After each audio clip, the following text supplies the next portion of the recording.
আসসালামু আলাইকুম। জানিয়ে দেব এই মুহূর্তে হাতে পাওয়া সর্বশেষ ভয়ঙ্কর কিছু আন্তর্জাতিক আপডেট বাংলা সংবাদ। শুরুতেই থাকছে সংবাদ শিরোনাম। শুরুতেই জানিয়ে দেব ইসরায়েলি নৃশংসতায় মৃত্যুর মিছিলে আরও 81 ফিলিস্তিনি। জানিয়ে দেব গাজায় ইসরায়েলি হামলায় চাষ অযোগ্য 95% কৃষি জমি। এরপর রয়েছে নিষেধাজ্ঞা ভেঙে আল আকসায় ঢুকে পড়ল ইসরায়েলিরা, ফিলিস্তিনিদের মারধর। সর্বশেষ থাকছে গাজায় বর্বরতা, আন্তর্জাতিক মিত্র হারাচ্ছে ইসরায়েল। এখন শুনছিলেন সংবাদ শিরোনাম, এবার বিস্তারিত। প্রিয় দর্শক, আপনি যদি এই চ্যানেলে নতুন হয়ে থাকেন, ভিডিওটি দেখতে দেখতে চ্যানেলটি সাবস্ক্রাইব করে আমাদের সাথেই থাকুন। ইসরায়েলি নৃশংসতায় মৃত্যুর মিছিলে আরও 81 ফিলিস্তিনি। গাজায় ইসরায়েলি আগ্রাসনের প্রতিদিনই বড় হচ্ছে মৃত্যুর মিছিল। গতকাল সোমবার সেই মিছিলে যোগ দিল আরও 81 ফিলিস্তিনি। নিহতদের মধ্যে 53 জনই গাজা সিটির বাসিন্দা। আজ মঙ্গলবার গাজার স্বাস্থ্য মন্ত্রণালয়ের বরাত দিয়ে কাতার ভিত্তিক সংবাদ মাধ্যম আল জাজিরা এই তথ্য জানিয়েছে। গত রোববার রাত থেকে সোমবার দুপুর পর্যন্ত চালানো ইসরায়েলে এত বিপুল সংখ্যক মানুষের প্রাণহানি হয়েছে। ব্রিটিশ সংবাদ মাধ্যম বিবিসি বলেছে, রোববার রাতভর ইসরায়েলের চালানো হামলায় বেশিরভাগ লক্ষ্যবস্তু ছিল বাস্তুচ্যুত ফিলিস্তিনের আশ্রয় নেওয়া বিভিন্ন স্থাপনা। তবে ইসরায়েলের দাবি, হামাস এবং ইসলামিক জিহাদের কমান্ড এবং কন্ট্রোল সেন্টার লক্ষ্য হামলা চালিয়েছে তারা। বেসামরিক হতাহতের জন্য ইসরায়েলের ফিলিস্তিনি স্বাধীনতাকামী সংগঠন হামাসকে দায়ী করছে।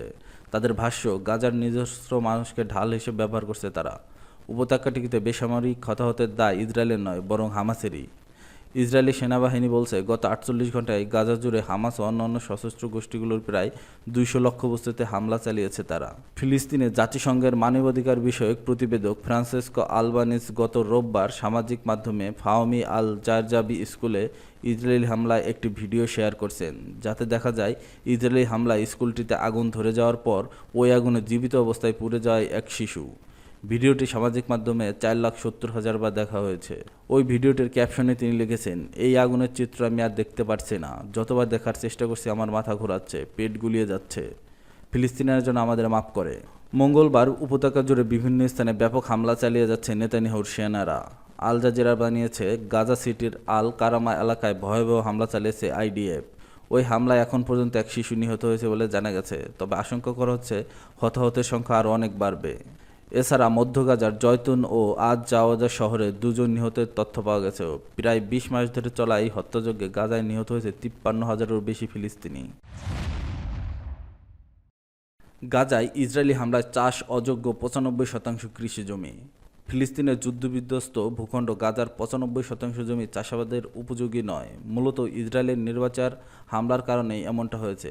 জাতিসংঘের খাদ্য কৃষি সংস্থা এবং স্যাটেলাইট সেন্টারের নতুন ভূস্থানিক মূল্যায়ন অনুযায়ী গাজা উপত্যকায় 5%-এর কম আবাদি জমি এখন চাষ উপযোগী। কাতার ভিত্তিক সংবাদ মাধ্যম আল জাজিরার খবরে বলা হয়েছে, গতকাল সোমবার এফএও পরিস্থিতিকে উদ্বেগজনক হিসেবে আখ্যা দিয়েছে। সংস্থাটি সতর্ক করে বলেছে যে ইসরায়েলের গাজায় যুদ্ধের কারণে কৃষি অবকাঠামো ধ্বংস হওয়ায় খাদ্য উৎপাদন ক্ষমতা আরও খারাপ হচ্ছে এবং দুর্ভিক্ষের ঝুঁকি বাড়ছে। যৌথ মূল্যায়নে দেখা গেছে, ইসরায়েলি আগ্রাসনের কারণে গাজার মোট আবাদি জমির 80% বেশি ক্ষতিগ্রস্ত হয়েছে। এর মধ্যে 77.8% জমি কৃষকদের জন্য এখন অগম্য, অর্থাৎ এসব জমিতে আর কৃষকেরা যেতেই পারছে না।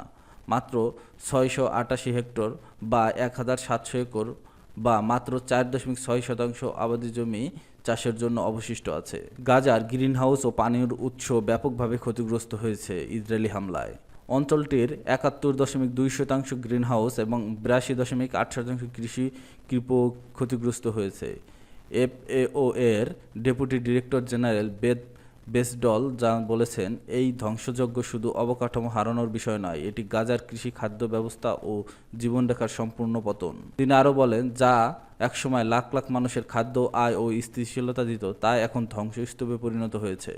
আবাদি জমি, গ্রিনহাউস ও কূপ ধ্বংস হওয়ায় স্থানীয় খাদ্য উৎপাদন বন্ধ হয়ে গেছে। পুনর্গঠনের জন্য ব্যাপক বিনিয়োগের প্রয়োজন হবে এবং জীবিকা ও আশা ফিরিয়ে আনতে দীর্ঘমেয়াদী প্রতিশ্রুতি লাগবে।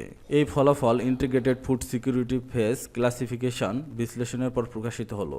চলতি মাসের শুরুতে প্রকাশিত ওই বিশ্লেষণে সতর্ক করা হয়েছিল যে 19 মাসের যুদ্ধ, ব্যাপক বাস্তুচ্যুতি এবং মানবিক সহায়তার উপর কঠোর নিষেধাজ্ঞার পর গাজায় পুরো জনসংখ্যা মারাত্মক দুর্ভিক্ষের ঝুঁকিতে রয়েছে। গত সপ্তাহে ইসরায়েল গাজার ন্যূনতম সাহায্য সরবরাহ করার ঘোষণা দিলেও মানবিক সংস্থাগুলো সতর্ক করেছে যে সামান্য সরবরাহ গাজার ক্ষুধার্ত মানুষের কাছে পৌঁছাতে ব্যর্থ হয়েছে। এদিকে ইসরায়েলি বিমান হামলায় গাজায় প্রতিদিন ডজন ডজন ফিলিস্তিনি নিহত হচ্ছে। নিষেধাজ্ঞা ভেঙে আল আকসায় ঢুকে পড়ল ইসরায়েলিরা, ফিলিস্তিনিদের মারধর।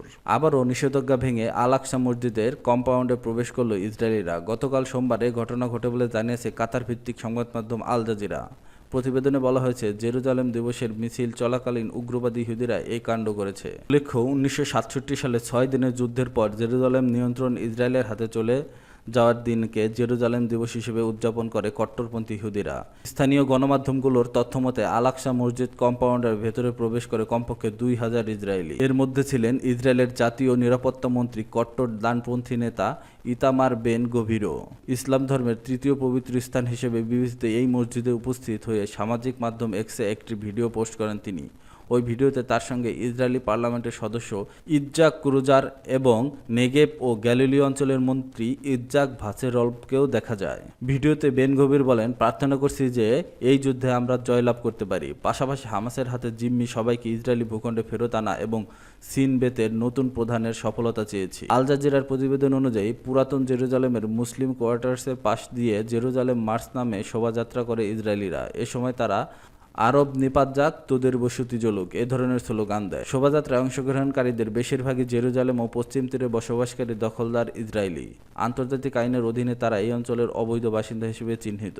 আগেও পুলিশ নিরাপত্তা আল আকসা কম্পাউন্ডের ভেতরে প্রবেশ করেছে বেন গভির। বেন গভিরের এই ধরনের কর্মকাণ্ডকে উস্কানিমূলক আখ্যা দিয়েছে বিভিন্ন মহল। 1967 সালে যুদ্ধের পর ইসরায়েলের পূর্ব জেরুজালেম দখল করলেও আন্তর্জাতিক চাপের কারণে ইসরায়েল ঘোষণা দেয় ইসলাম ধর্মীয় স্থানগুলোর প্রশাসন মুসলিম কর্তৃপক্ষের অধীনেই থাকবে, যদিও নিরাপত্তার দায়িত্ব থাকবে ইসরায়েলের হাতে। এই ব্যবস্থাকে বলা হয় স্থিতি অবস্থার নীতি। এর আওতায় আল আকসা চত্বরে শুধু মুসলিমদেরই প্রার্থনার অনুমতি আছে, সেখানে অমুসলিমদের প্রবেশে সীমিত এবং প্রার্থনা নিষিদ্ধ। গাজার বর্বরতা, আন্তর্জাতিক মিত্র হারাচ্ছে ইসরায়েল। ইসরায়েল গাজায় অবিরাম হামলা চালিয়ে যাওয়ায় ও জরুরি মানবিক সহায়তা বন্ধ করায় আন্তর্জাতিক পরিমণ্ডলে অনেক ঘনিষ্ঠ মিত্র প্রকাশ্যে দেশটির প্রধানমন্ত্রী বেনিয়ামিন নেতানিয়াহুর সরকারের সঙ্গে সম্পর্ক ছিন্ন করেছে। 2023 সালে 7 অক্টোবর ইসরায়েলের হামলার পর হামাসের বিরুদ্ধে লড়াই করার পক্ষে নেতানিয়াহুর অভূতপূর্ব আন্তর্জাতিক বৈধতা ছিল, কিন্তু যুদ্ধ দীর্ঘায়িত হওয়ার সঙ্গে সঙ্গে সমর্থন কমতে এখন থেকে কূটনৈতিক সুনামিতে পরিণত হয়েছে।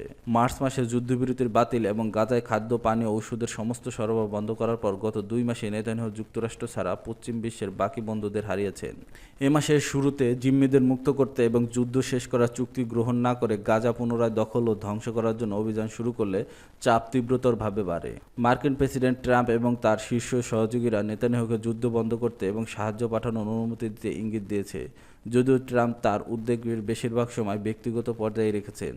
তবে অনেক নেতাই প্রকাশ্যে কথা বলেছেন। গত 19 মে একটি যৌথ বিবৃতিতে ফ্রান্সের প্রেসিডেন্ট ইমানুয়েল মাখো, কানাডার প্রধানমন্ত্রী মার্ক কার্নি এবং যুক্তরাজ্যের প্রধানমন্ত্রী কিয়ার স্টারমার বলেন, নেতানিয়াহু সরকার এই জঘন্য কাজগুলো চালিয়ে গেলে আমরা তা মেনে নেব না।